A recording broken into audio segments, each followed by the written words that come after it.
prélèvement est un prélèvement nasopharyngé.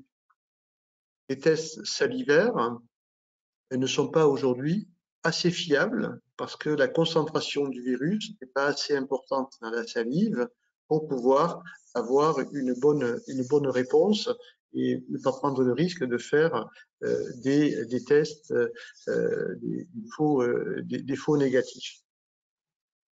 Alors, voici un phoné qui permet de savoir comment on fait le prélèvement. Donc, il faut que la personne on bascule la tête en arrière et on introduit les couvillons et on le glisse plutôt vers le bas. Et on arrive au fond du pharynx, on tourne et après on fait le prélèvement. Il y a un débat à savoir si on fait les deux narines, on s'aperçoit que maintenant une seule narine suffit.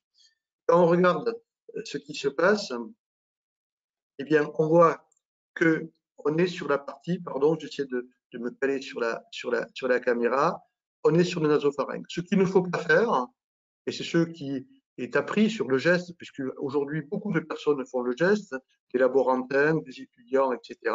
Il ne faut pas suivre l'arête du nez, voilà, aller vers le haut, ça ne sert à rien, ça ne peut que blesser. Il ne faut pas aller non plus sur un angle qui est vers le haut, non, il faut être sur la partie qui permet d'aller directement au nasopharynx.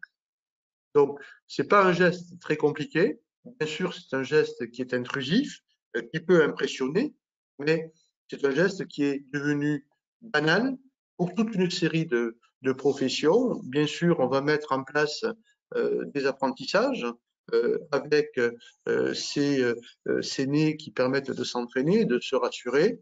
Il va y avoir des tutoriels qui vont permettre de savoir dans quelles conditions on peut faire ces prélèvements, l'équipement de la personne qui va prélever pour se protéger.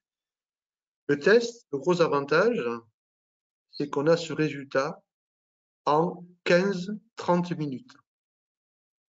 Et l'objectif, c'est de casser le plus rapidement possible les clusters, les chaînes de contamination.